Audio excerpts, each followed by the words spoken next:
أشهد أن لا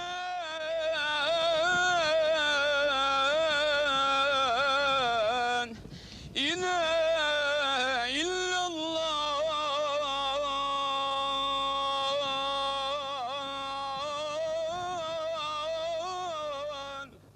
There is no God but God, and Muhammad is his prophet.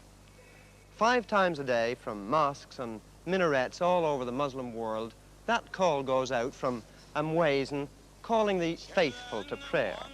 And a good Muslim will answer these calls because it's an essential part of his religion, a demanding religion which is spread from the Middle East to Europe, to Africa, to Asia, even to America.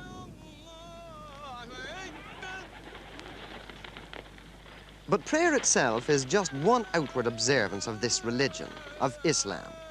There are others, many others, because Islam doesn't just mold men's minds. It dictates their way of life. It tells them not just when and how to pray, but how to decorate their houses, how to treat their wives, what to say when they sneeze, how they must butcher their sheep, how much of their property their sons will inherit, how to trim their beards and seal their letters, where to carry their handkerchiefs, and the color of their shrouds. But here in Turkey, once called the Sword of Islam, here in Istanbul, with the minarets of its 500 mosques piercing the sky, here all the traditions of a great faith were trampled on by one man trying to drag his nation into the Western world of the 20th century by the seat of its baggy Turkish breeches. Mustafa Kemal was the man who changed all that. Kemal, who called himself Atatürk, the father of the Turks, was the soldier who led his country's revolution and proclaimed Turkey a republic after the First World War. Atatürk wanted no religious censor to strangle the great rush forward into the 1920s, no petrifying theologians to halt progress. Of all his revolutionary decrees, and there were many of them, his destruction of the caliphate was his most heretical action. It was like deposing the Pope or the Archbishop of Canterbury. But he did it. And he got away with it by the sheer force of his own magnetic personality. He did it, but it wasn't easy. Atatürk did away with Arabic, the holy language, so that it only existed on ancient monuments. He banned all the trappings of Islam.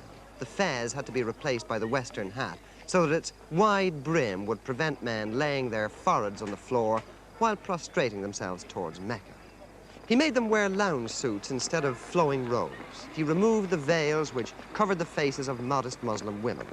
He made them have civil marriage ceremonies.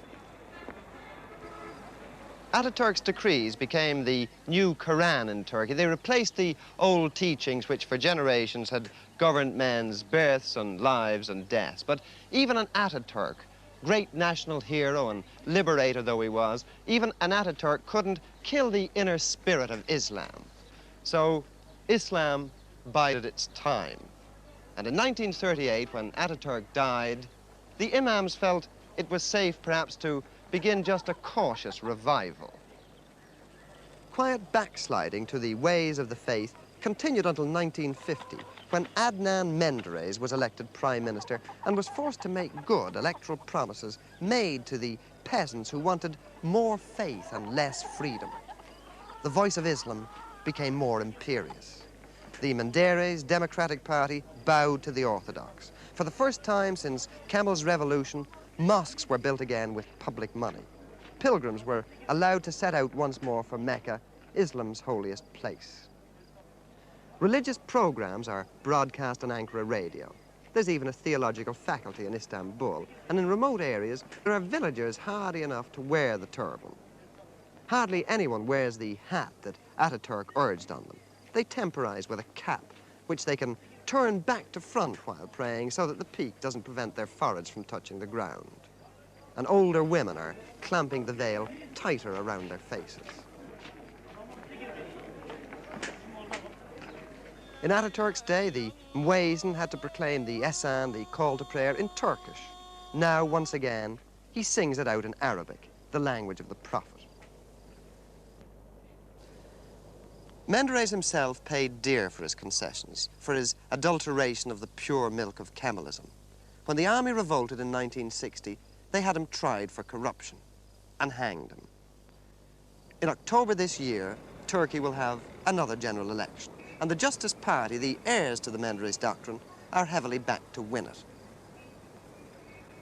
There's certainly a revival of Islam in Turkey today, and some of these mosques have congregations which many a Church of England clergyman might well envy. What Atatürk tried to destroy with his codes and his decrees is apparently indestructible, and certainly there are almost daily inroads being made into his policy of official agnosticism. But it remains to be seen whether a new government in a westward-looking Turkey will be prepared to allow the ancient faith to regain the power that it once had.